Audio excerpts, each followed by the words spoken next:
Hey, Athena here. In this episode, I'm going to be talking about crystals and 3 crystals that I think everyone should own.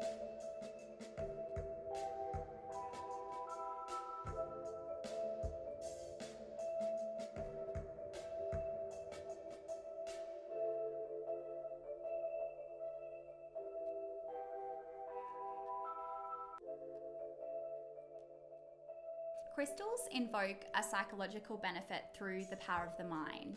Crystals act as a conduit for energy, with different crystals generating different frequencies of energy. For example, rose quartz generating the frequency of love. Personally, through my practice of using crystals, tarot, and astrology, have really helped to deepen my self-awareness and also improved my mental health. They bring a lot of sunshine into my life, and I would really love through these episodes to be able to share some of this sunshine with you guys as well. So today I'm just going to be talking about 3 crystals that I really love, and I would recommend that if anyone was starting out, they would be perfect to have. I'm sure if you already have crystals, you probably already have these ones. But very informative, just to get an idea of what they're good for and how they can benefit your life.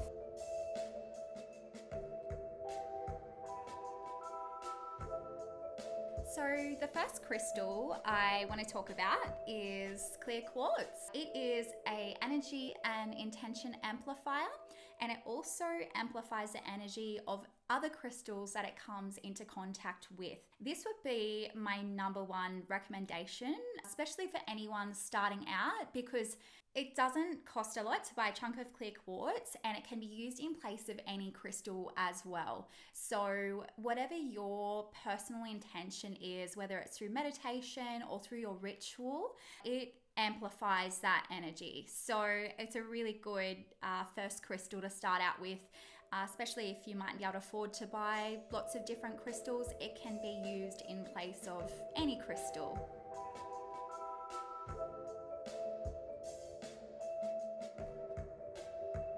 So the next crystal I want to talk about is rose quartz.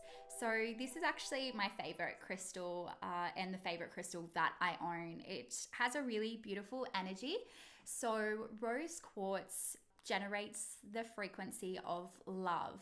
So whether that be romantic love, self-love, and even unconditional love for yourself and for others. It's also a really beautiful healing stone. So this crystal also helps with healing broken hearts and emotional traumas.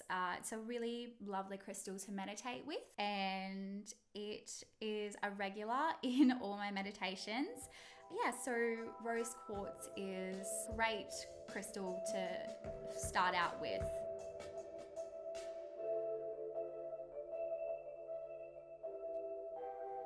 So the third crystal that I think everyone should own is amethyst. Amethyst promotes mental clarity and calmness. It is also a really amazing protection stone if you choose to wear it. It's very powerful against negative energies and ill intentions of others. Also a very spiritual stone. So it is great to deepen our self-awareness, our spiritual connection, and also open our third eye. So I regularly meditate with amethyst. It's a fantastic stone to meditate with in that sense, as it really does help to open our third eye. And it deepens my spiritual practice when I choose to meditate with it. So these are the 3 I would personally recommend, especially if you're starting out. For beginners, clear quartz, rose quartz, and amethyst. Perfect for anyone's kit. I'm sure if you already use crystals, you would already own these. So it's really, really important, obviously, as well, when you do buy your crystals, that you cleanse them. So I will be doing a video to show you guys how to cleanse your crystals as well. And I'll be doing a video also to show you how to program them. Each crystal obviously has its own frequency of energy that it generates, but you can program your crystals for your own personal intentions. So for example, rose quartz has the frequency of love.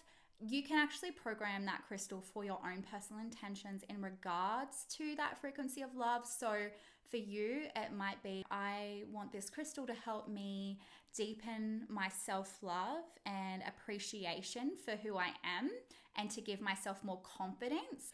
Or you can use it for an outer goal. For example, I desire this crystal to help me cultivate the energy of unconditional love for others and appreciation for others. So you can program your crystals for your own personal intentions too, because when you get them, they're pretty neutral, especially if you've just bought them in a shop.